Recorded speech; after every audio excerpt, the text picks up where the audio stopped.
রাতটা গভীর, হাসপাতালের কক্ষগুলো শূন্য। চারপাশে শুধু কণ্ঠশূন্য নিস্তব্ধতা আর ফ্লুর আলো ঝলমল করছে।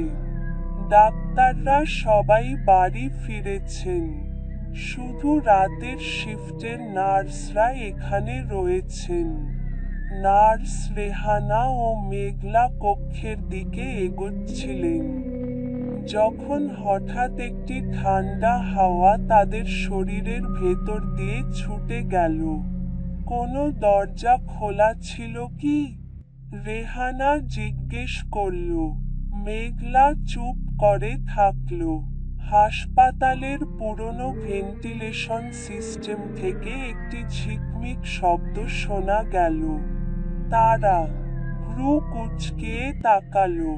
ফ্লুর আলো হঠাৎ হঠাৎ বন্ধ হচ্ছিল। আর তখনই কক্ষের এক কোণে দেখা দিল কালো ছায়া, একটি মানুষের অবয়ব, কিন্তু চোখগুলো লাল জ্বলছে। রেহানা, তুমি কি এটা দেখছো? মেঘলা কণ্ঠ কমিয়ে বলল। ছায়াটা ধীরে ধীরে তাদের দিকে এগোচ্ছিল।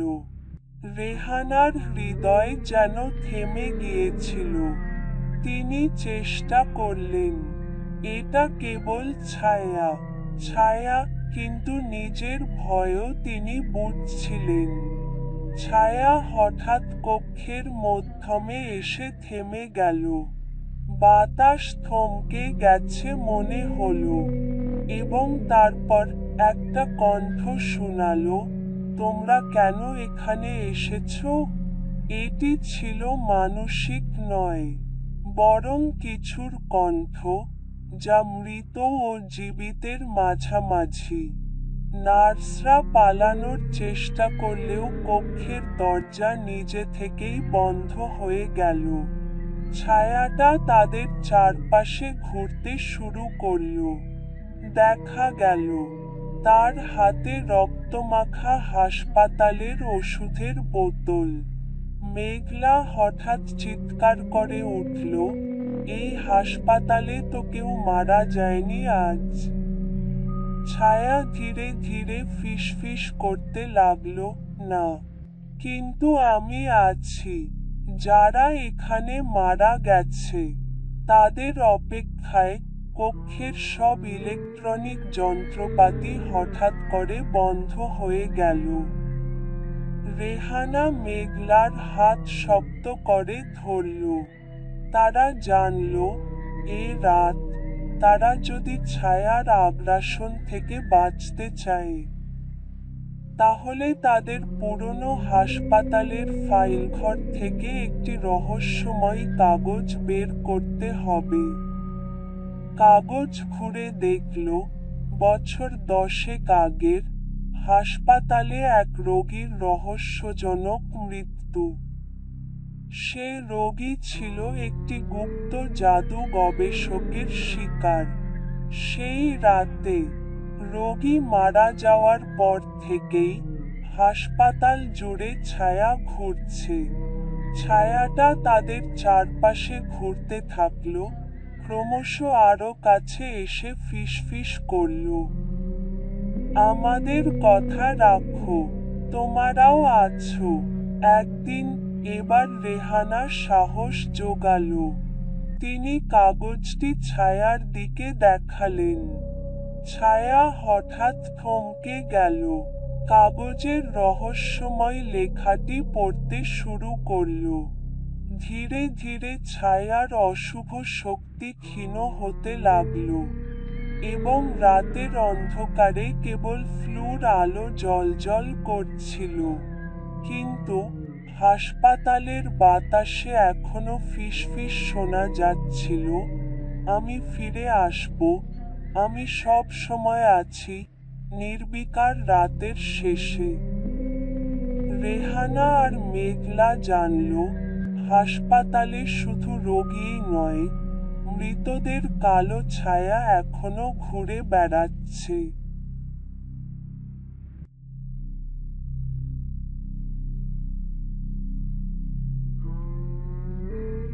আকাশে অর্ধেক ঢাকা। ঘরের বাতি নিভে গেছে, শুধু হালকা ফ্যানের গর্জন আর বাইরে থেকে আসা হাওয়ার শব্দ। আমি বিছানায় শুয়েছিলাম, চোখ বন্ধ করে ঘুমানোর চেষ্টা করছিলাম। হঠাৎ ঘরের কোণায় কিছু অদ্ভুত ছায়া নড়তে শুরু করলো। আমি চোখ খুলে তাকালাম, কিছুই দেখলাম না। মনে হলো কেউ আমার দিকে তাকাচ্ছে। আমি বললাম, কে আছো? কিন্তু কোনো উত্তর এল না। শুধু হালকা ফিসফিস শব্দ শুনতে পেলাম, যেন কেউ আমার নাম ডেকে বলছে। মায়া। হৃদয় দ্রুত ধাক্কা খাচ্ছে, শরীরের সমস্ত রক্ত জমে গিয়েছে। আমি ল্যাম্প হাতে নিয়ে ঘরটা আলোকিত করলাম। তখন দেখলাম ঘরের এক কোণে একটি অদৃশ্য কণ্টুর ভেসে উঠছে। মনে হলো সে আমার দিকে আসছে। আমি সাহস করে জিজ্ঞেস করলাম, তুমি কে? একটি কণ্ঠ শোনালো, আমি এখানে থাকি। দীর্ঘকাল ধরে ঘরটা হঠাৎ খুব ঠান্ডা হয়ে গেল।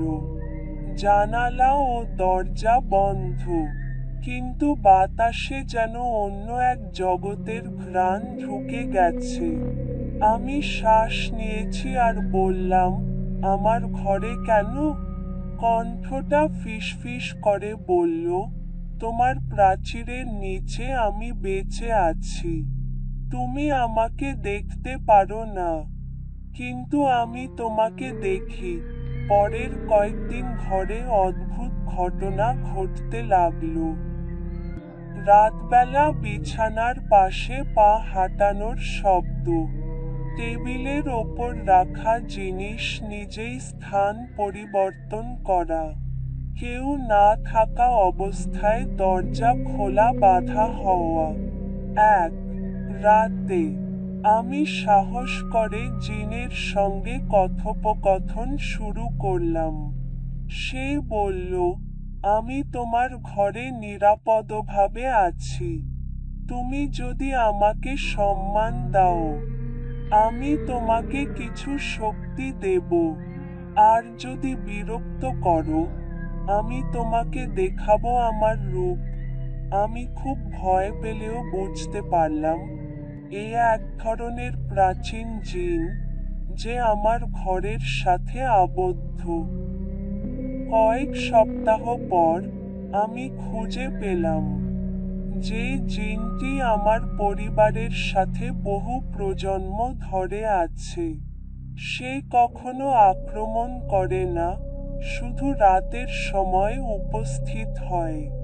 তবে সে একদম অদৃশ্য, শুধু হালকা ফিসফিস আর ছায়ার মাধ্যমে আমার সঙ্গে যোগাযোগ রাখে।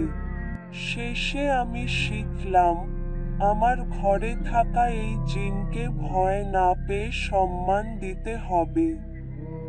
প্রতিদিন রাতে আলোর নিচে 1 চামচ চিনি রেখে তার জন্য প্রার্থনা করি। আর তখন থেকে ঘরে অদ্ভুত শব্দ আসে, কিন্তু তারা ভয়ঙ্কর নয়, বরং যেন আমার সঙ্গী।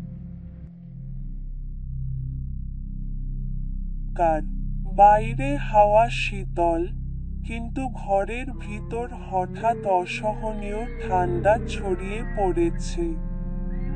আমি জানালার বাইরে তাকালাম, চাঁদ আংশিক ঢাকা, আকাশে কোনো তারা নেই। মনে হলো আকাশও আমার সঙ্গে শায়েস্তা খেলছে। আমি বিছানায় বসে একটি ছোট ল্যাম্প জ্বালালাম। হঠাৎ ঘরের কোণা থেকে এক অদ্ভুত ফিসফিস আওয়াজ শোনা গেল। শব্দটি এত নিখুঁতভাবে মানুষের কণ্ঠের মতো। মনে হলো কেউ আমার নাম ডেকে বলছে, মায়া। হঠাৎ ঘরের বাতাস ভিজে ওঠা কুড়ি কুড়ি ঠান্ডা হয়ে গেল। ল্যাম্পের আলো নড়তে লাগলো, আর আমি দেখতে পেলাম ঘরের এক কোণে ছায়ার মতো একটি রূপ ভেসে উঠছে। শুরুতে আমি ভেবেছিলাম চোখ বিভ্রম, কিন্তু তা স্থির হলো। ছায়াটি ধীরে ধীরে মানুষের রূপ নিচ্ছে, কিন্তু মুখ দেখা যাচ্ছে না, শুধু দুটো জ্বলজ্বল চোখ। আমি দৌড়ে উঠলাম, দরজা খোলার চেষ্টা করলাম, কিন্তু হাত পৌঁছাতেই দরজা নিজেই বন্ধ হয়ে গেল।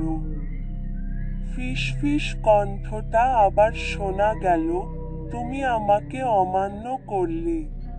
আমি তোমাকে স্বপ্নেও দেখাবো। আমি সাহস করে বললাম, আমি তোমাকে কষ্ট দিতে চাই না। শুধু আমাকে শান্তি দাও। জিনটি হেসে উঠল। আমার ঘরের সমস্ত জিনিস, যা আগে স্থির ছিল, একবারে নড়তে শুরু করল। বই পড়ার টেবিল উল্টে গেল, চেয়ার বাতাসে উড়ে যাচ্ছে মনে হলো, ল্যাম্প খুঁজে পাওয়া যায় না। আমি বুঝলাম, এটি শুধুই প্রমাণ যে ঘরে থাকা জিনটি আমার অনুভূতিকে পর্যবেক্ষণ করছে। প্রতিটি ছোট শব্দ, প্রতিটি ভয়, সে সব জানে। পরের কয়েকদিন আমি স্বপ্নে জিনকে দেখি। কখনো সে ঘরের দেয়ালে বসে আঙুলের নড়াচড়া করছে, কখনো জানালার কাচের ভিতরে অদ্ভুত মুখ ফুটে ওঠে, কখনো বিছানার পাশে বসে আমার দিকে তাকাচ্ছে। চোখ থেকে লাল আলোর মতো দীপ্তি বের হচ্ছে। আমি বুঝতে পারলাম, এই জিন আমার ঘরের প্রাচীন অধিপতি, যা বহু প্রজন্ম ধরে এখানে আবদ্ধ। সে শুধু ভয় দেখায় না, সে আমার মন, চিন্তা, স্বপ্ন সব পর্যবেক্ষণ করছে। একদিন সাহস করে আমি তার সঙ্গে কথা বললাম, আমি ভয় পাই, কিন্তু তুমি কি আমাকে কোনো সাহায্য করতে পারো? জিনটি ফিসফিস করে বলল, যদি তুমি আমার নিয়ম মানো, আমি তোমাকে ঘরের অদৃশ্য শক্তি বুঝতে সাহায্য করব। আর যদি অমান্য করো, আমি তোমাকে কখনো শান্তি দেব না। আমি শিখলাম, প্রতিদিন রাতে ল্যাম্পের নিচে চিনি রাখি। ধীরে ধীরে জিনের সঙ্গে সম্পর্ক তৈরি করি। সে আর আগের মতো ভয়ঙ্কর নয়, তবে এখনো থাকে, ছায়ার মধ্যে, ফিসফিস শব্দে, অদৃশ্যভাবে। যে রাতগুলো আমি একা থাকি, সেই রাতগুলোতে আমি এখনো শুনতে পাই, মায়া, তুমি আমার সঙ্গে আছো। এভাবেই ঘরের জিনটি আমার জীবনের অংশ হয়ে গেছে। আমি ভয় পাই, কিন্তু শেখা গেছে, ভয়কে সম্মান করতে হয়। সে আমার ঘরে শুধু ছায়া নয়, এক প্রাচীন শক্তি, যা আমাকে সবসময় পর্যবেক্ষণ করে।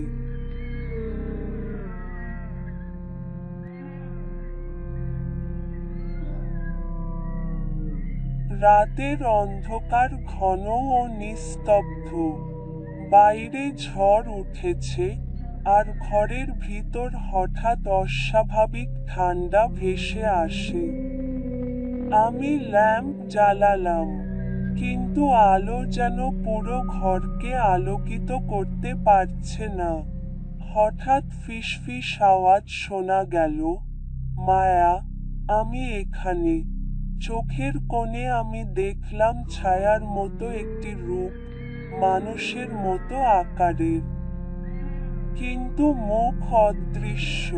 শুধু দুটি লাল চোখ জ্বলজ্বল করছে, যা সরাসরি আমার দিকে তাকাচ্ছে।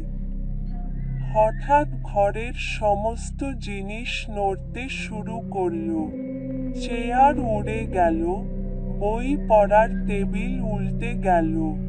মনে হলো ঘরটি এক জীবন্ত শক্তির নিয়ন্ত্রণে। পরের দিন বন্ধুদের সঙ্গে দেখা করতে গেলাম। তাদের আচরণ অদ্ভুত। কেউ চুপচাপ, কেউ হঠাৎ চেঁচিয়ে ওঠে। আমি বুঝতে পারলাম যে এই জিন শুধু ঘরে নয়, মানুষের শরীরেও প্রবেশ করতে পারে। যারা সংস্পর্শে আসে, তারা রাতের স্বপ্নে ভয়ঙ্কর অভিজ্ঞতা অনুভব করে। এক রাতে আমি একা থাকাকালীন দেখি ছায়ার রূপ আমার দিকে এগোচ্ছে। সে ফিসফিস করে বলল, আমি শুধু ছায়া নই, আমি তোমার মনেও আছি। হঠাৎ আমার হাত কেঁপে উঠল। মনে হলো জিন আমার শরীরের ভিতরে প্রবেশ করতে চাচ্ছে। ল্যাম্পের আলো নড়তে লাগলো। ঘরের কোণে ছায়ার রূপ অদ্ভুতভাবে বড় হয়ে উঠল। পরের কয়েকদিনের ঘটনা আরো ভয়ঙ্কর। ঘরের দেয়াল হঠাৎ ফাঁপিয়ে ওঠে, জানালার কাছে অদ্ভুত মুখ ফুটে ওঠে। বিছানার পাশে কেউ বসে আমার দিকে তাকায়। রাতের স্বপ্নগুলো ভয়ঙ্কর হয়ে যায়। ঘুমেও আমি অনুভব করি জিন আমার সঙ্গে আছে, চোখে চোখ রাখছে, ভাবনার ভিতর প্রবেশ করছে। একদিন সাহস করে আমি জিনের সঙ্গে কথা বললাম। সে ফিসফিস করল, যদি তুমি আমার নিয়ম মানো, আমি ক্ষতি করব না। কিন্তু তুমি যদি বিরক্ত করো, আমি তোমার স্বপ্নেও আসব। এরপর থেকে আমি রাতের ল্যাম্পের নিচে চিনি রাখি। ফিসফিস আওয়াজে বুঝি সে শান্ত। কিন্তু জিন এখন শুধু ছায়া নয়, মানুষের শরীরে প্রবেশ করতে চায়। যারা ঘরের কাছে আসে, তারা আচরণে পরিবর্তন আসে, হঠাৎ চুপচাপ, হঠাৎ অদ্ভুত হাসি। রাতে ঘরের ভিতরে যা ঘটে, তার প্রভাব বাইরে মানুষের মনেও ছড়ায়। আমি বুঝতে পারলাম ভয়কে সম্মান করতে হবে। ঘর আর শুধু ঘর নয়, এটি জিনের প্রাচীন শক্তির আবাস, যা মানুষের মন, শরীর এবং স্বপ্ন নিয়ন্ত্রণ করতে পারে। এক রাতে ঝড় থেমে যাওয়ার পরেও ঘরের ভিতরে বাতাস স্থির না। ছায়ার রূপ আমার দিকে এগোচ্ছে। ফিসফিস আওয়াজে বলছে, মায়া, তুমি আমার সঙ্গে আছো। আমি জানি সে প্রতিটি শব্দ, প্রতিটি চিন্তা পর্যবেক্ষণ করছে।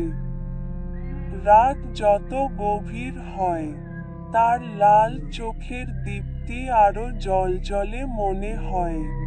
ঘরে এখন প্রতিটি ছায়া ভয়ঙ্কর। আমি স্বপ্নেও তাকে দেখি, কেউ না থাকা অবস্থায় বিছানার পাশে বসে আমার দিকে তাকানো, বই পড়ার টেবিল উল্টানো। জানালার কাছে অদৃশ্য মুখ ফুটানো। জিন শুধু ভয় দেখায় না, মানুষের শরীরে প্রবেশ করে, তাদের চিন্তায় প্রবেশ করে এবং ঘরের বাইরে প্রভাব বিস্তার করে। এভাবেই রাতের অন্ধকার, ছায়া, জিন এবং মানুষের শরীর সব মিলিয়ে এক ভয়ঙ্কর অনন্ত খেলা।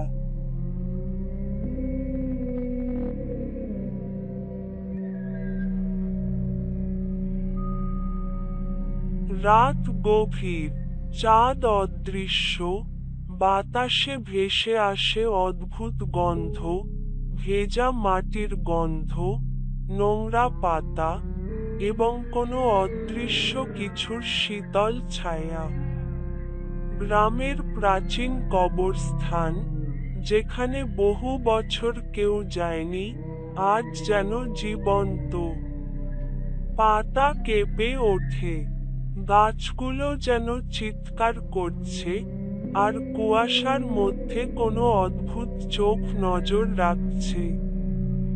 রহিমা, গ্রামের কিশোরী, কবরস্থানের দিকে এগোচ্ছে। তার হাতে লণ্ঠন, কিন্তু আলো কম, ছায়া দীর্ঘ। সে জানে না কি ঘটতে যাচ্ছে, শুধু কৌতূহল তাকে এগিয়ে নিয়ে যাচ্ছে। মাটির উপর শুকনো পাতা ভেঙে ভেঙে শব্দ করছে। হঠাৎ একটি কবর ধীরে ধীরে কেঁপে ওঠে।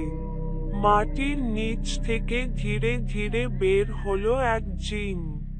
লম্বা, কালো, চোখ লাল, মুখে অদ্ভুত হাসি। তার উপস্থিতি গ্রামের সমস্ত মানুষকে কাঁপিয়ে তুলেছে। জিনটি ফিসফিস করে বলল, যারা আমাকে ভুলে গেছে, তারা আজ আমার সামনে দাঁড়ালো। তোমার সাহসের মূল্য দিতে হবে। রহিমা কেঁপে উঠে, কিন্তু তার চোখ কেবল জিনের দিকে। হঠাৎ গ্রামের পুকুর থেকে আসে অদ্ভুত শব্দ, মানুষের আর্তনাদ, পশুর চিৎকার, মাটির ভাঙ্গনের আওয়াজ মিশে এক অদ্ভুত সুর তৈরি করছে। কিছুক্ষণ পর জিনটি রহিমার দিকে এগিয়ে এসে বলে, তুমি কি সত্যিই জানো আমার অভিশাপ কত ভয়ঙ্কর? রহিমা কাঁপতে কাঁপতে বলল, আমি চাই সত্যিটা দেখতে। জিন হেসে ছায়ার মতো ঘুরে বেড়ালো। মাটির নিচ থেকে একের পর এক কবর ধ্বংস হয়ে আসে। গ্রামের মানুষরা আতঙ্কিত, কেউ লুকতে গিয়ে ধাক্কা খাচ্ছে। গ্রামের বুড়ো মানুষের কণ্ঠ শোনা যাচ্ছে, এই কবরের নিচে রয়েছে জিনের আসল শক্তি। একা কেউ এগোবে না। রহিমার সাহস দেখিয়ে জিন ধীরে ধীরে তার সামনে এসে দাঁড়ালো। রাতের অন্ধকারে বাতাস ঘুরছে, চারপাশে অদৃশ্য কণ্ঠ আর হাওয়ার আওয়াজ। হঠাৎ মাটির নিচ থেকে উঠে আসা জিনের ছায়া গ্রামের প্রতিটি বাড়ির ভেতর ঢুকে গেল। রাতের অন্ধকারে, কুয়াশার মধ্যে জিন যেন ধীরে ধীরে গ্রামের সব মানুষকে পরীক্ষা করছে, কারো সাহস আছে, কারো নেই।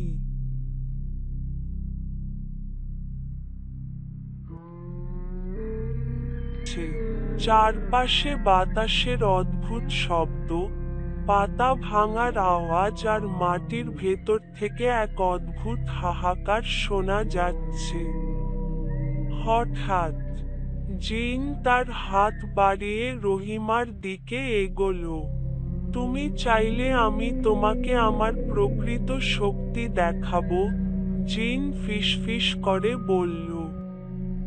রহিমার বুক ধুঁকছে, কিন্তু সে পিছপা হয়নি।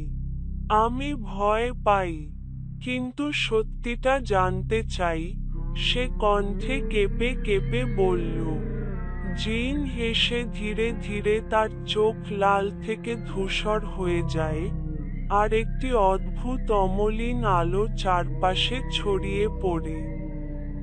গ্রামের পুকুরের পানি অদ্ভুতভাবে কেঁপে উঠছে, এবং গাছের ছায়া যেন মানুষের মতো ঘুরছে। হঠাৎ গ্রামের এক বৃদ্ধ মাটির নিচ থেকে একটি কণ্ঠ শোনালেন, রহিমা, দৌড়াও। সে তোমাকে ধরতে চাচ্ছে। কিন্তু রহিমা দাঁড়িয়ে রইল। সে লক্ষ্য করল, জিন শুধু তার সামনে নয়, গ্রামের চারপাশের প্রতিটি বাড়ির ভেতর ঢুকছে। প্রতিটি ঘর অদ্ভুত শীতে কেঁপে উঠছে। রহিমা একটি লাঠি নিয়ে জিনের দিকে এগোল। জিন হেসে বলল, শুধু সাহস দিয়ে কি আমার কাছে আসা যায়? আসল পরীক্ষা এখন শুরু। মাটির নিচ থেকে একের পর এক কবর ফেটে উঠল। ছায়ার মতো অদৃশ্য অস্তিত্ব বের হয়ে এলো। গ্রামের মানুষরা কেঁপে উঠছে, কেউ লুকছে, কেউ চিৎকার করছে। হঠাৎ রহিমা লক্ষ্য করল, জিনের চোখে অদ্ভুত উজ্জ্বল আলো দিয়ে সে গ্রামের প্রতিটি মানুষের ভয়ের অনুভূতি পড়ছে। তার প্রতি চোখের দিকে তাকালে মনে হচ্ছে সে তাদের ভয়ের শক্তি নিজে শোষণ করছে। রহিমা হঠাৎ চিৎকার করে বলল, আমি ভয় পাই, কিন্তু আমি লড়ব। জিন হেসে ধীরে ধীরে বলে উঠল, দেখো, কত সাহস তোমার ভেতর আছে। কিন্তু সাহস কি সত্যিই যথেষ্ট? রাতটি ধীরে ধীরে আরো অন্ধকার হয়ে যায়। মাটির নিচ থেকে এক অদ্ভুত শব্দ, হা হা হা, গ্রামের চারপাশে ছড়িয়ে যায়। পুকুরের পানি যেন জীবন্ত হয়ে উঠেছে। হাওয়ায় অদৃশ্য পাখির মতো ছায়া ঘুরছে। রহিমা হঠাৎ লক্ষ্য করল, গ্রামের এক পুকুরে একটি ছায়া তার দিকে এগোচ্ছে, জিনের এক অদৃশ্য অংশ। সে বুঝল, এখন শুধু কবরস্থানের জিন নয়, গ্রামের প্রতিটি অন্ধকার স্থানও তার অংশ হয়ে গেছে। রহিমা তখন সিদ্ধান্ত নিল, সে যদি সত্যিই জিনের রহস্য জানে, তাকে তার সঙ্গে সরাসরি মুখোমুখি হতে হবে। সে ধীরে ধীরে কবরের দিকে এগোতে লাগল। জিন হেসে বলে, তুমি এখানে আসলে, আর তোমার শেষ অধ্যায় শুরু হবে। রাত শেষ না হওয়া পর্যন্ত কেউ বাঁচবে না।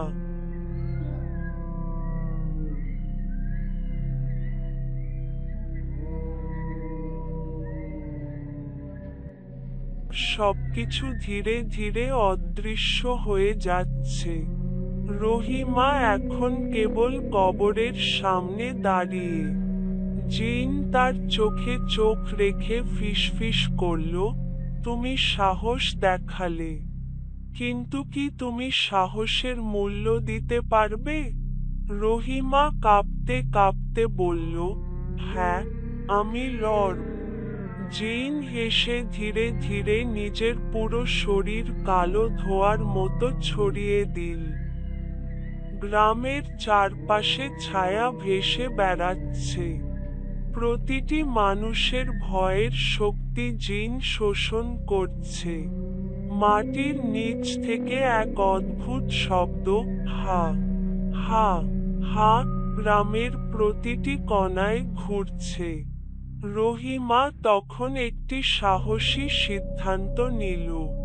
সে কবরের ধারে লম্বা লাঠি ধরে দাঁড়িয়ে জিনের দিকে এগোতে লাগল।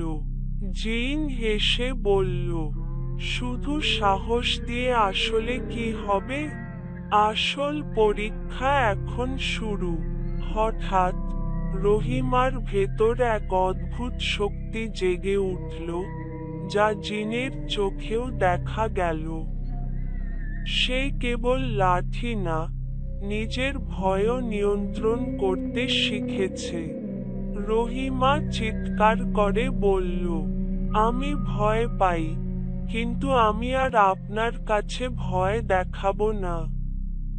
জিন হেসে বলল, তুমি যে সাহস দেখালে তা সত্যিই বিরল। কিন্তু রাত শেষ না হওয়া পর্যন্ত কবরের শক্তি নিস্তেজ হবে না। রহিমা ধীরে ধীরে জিনের দিকে এগোতে লাগল। হঠাৎ মাটির নিচ থেকে এক উজ্জ্বল আলো বের হলো। জিনের চোখ লাল থেকে ধূসর হয়ে যায়। গ্রামের চারপাশের কুয়াশা হঠাৎ ছিন্ন হয়ে যায়। জিন ফিসফিস করে বলল, তুমি সত্যিই সাহসী। তোমার ভয়ের শক্তি আমাকে পরাজিত করল। জিন ধীরে ধীরে ধোঁয়ার মতো মিশে গেল, আর কবর আবার শান্ত হল।